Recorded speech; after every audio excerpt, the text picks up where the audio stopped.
Hello people, welcome back to my channel again. और आज हम करने वाले हैं इंडियन एविडेंस एक्ट का सेक्शन 4, जो कि है आपका may presume, shall presume and conclusive proof. तो पहले हम करते हैं मे प्रिज्यूम, जो कि आपका उपधारणा कर सकेगा। कौन उपधारणा कर सकेगा? कोर्ट। ठीक है। कोर्ट किसी तथ्य को साबित मान सकेगा जब तक कि वो या तो नासाबित ना हुआ हो, या फिर कोर्ट उस तथ्य के सबूत की मांग कर सकेगा। या तो कोई फैक्ट प्रूव हो चुका है तो वो तो कोर्ट प्रिज्यूम कर ही लेगी कि हाँ भाई, ये तो प्रूव्ड हो चुका है। लेकिन सपोज करो कोई फैक्ट ना तो डिस्प्रूव्ड हुआ है ना प्रूव हुआ है, तो कोर्ट मान लेगा कि वो प्रूव हो चुका है।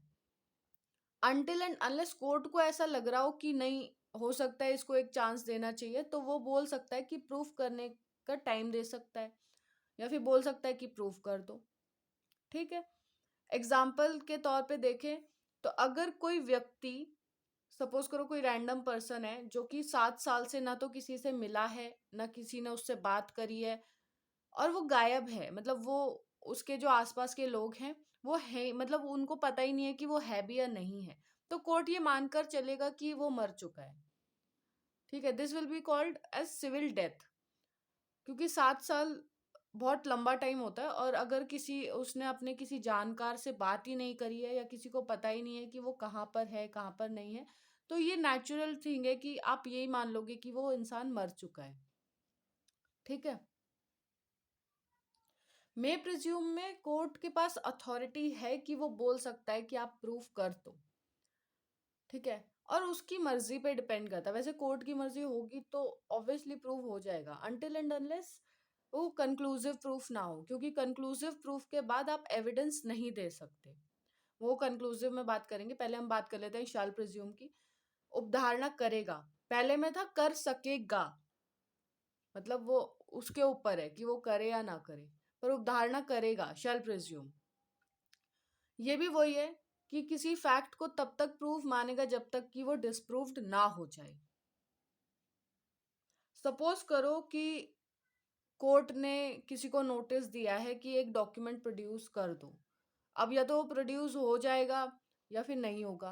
हो किसी भी सिचुएशन में प्रोड्यूस है या नहीं भी है, तो भी कोर्ट यही मानेगा कि वो जो डॉक्यूमेंट था वो प्रॉपर स्टैम्प्ड था, अटेस्टेड था, और जो कि कानूनी तौर पे वो डॉक्यूमेंट लीगल था। कोर्ट ये मान के चलेगा। तो ये कोर्ट का प्रिजम्पशन है।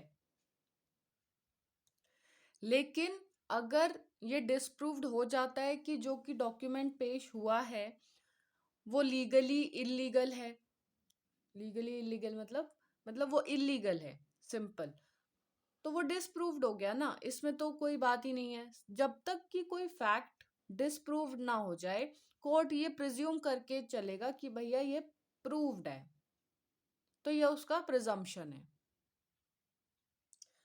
अगर हम बात करें कंक्लूसिव प्रूफ की, तो जहां एक फैक्ट दूसरे फैक्ट को प्रूव कर रहा है।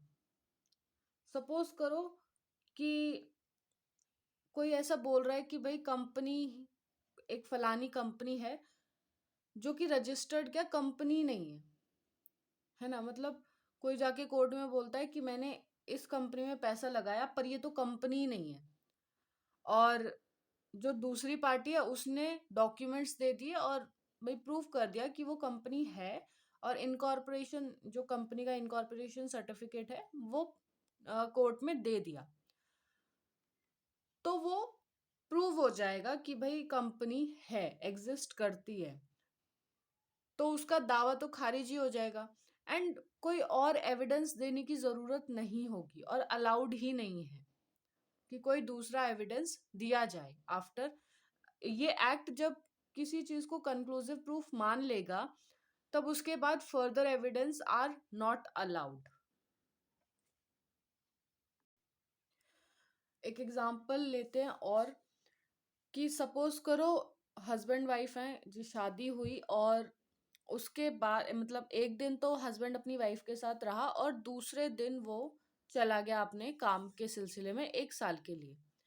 कोर्ट में मतलब बीवी को बच्चा हो गया, तो बंदा कोर्ट पहुंचा और कोर्ट में पहुंच के बोलता है कि ये मेरा बच्चा नहीं है। तो कोर्ट में ये प्रूव हुआ कि भाई वो एक दिन तो अपनी बीवी के साथ रहा है, तो कोर्ट के लिए यही काफी है कि वो एक दिन उस अपनी वाइफ के साथ रहा है, तो वो जो उसका बेटा है, जो भी बच्चा है, वो लेजिटिमेट सन है उसी का ही है। तो ये कंक्लूसिव प्रूफ है। और उसके बाद अगर वो कुछ बोलना भी चाहेगा तो भी अलाउड नहीं होगा, क्योंकि वो एक दिन ही काफी है कोर्ट के लिए। तो ये था आपका section 4 of Indian evidence act. I hope मैंने जस्टिफिकेशन किया होगा, और अगर वीडियो अच्छा लगा हो तो please do like, share and comment to my this video. Sorry, थोड़ा गलत हो गया ना, टू दिस वीडियो। एंड अगर कोई कमी लगी हो तो कमेंट कर देना, वरना लाइक तो करके ही जाना, ठीक है। Bye bye, take care.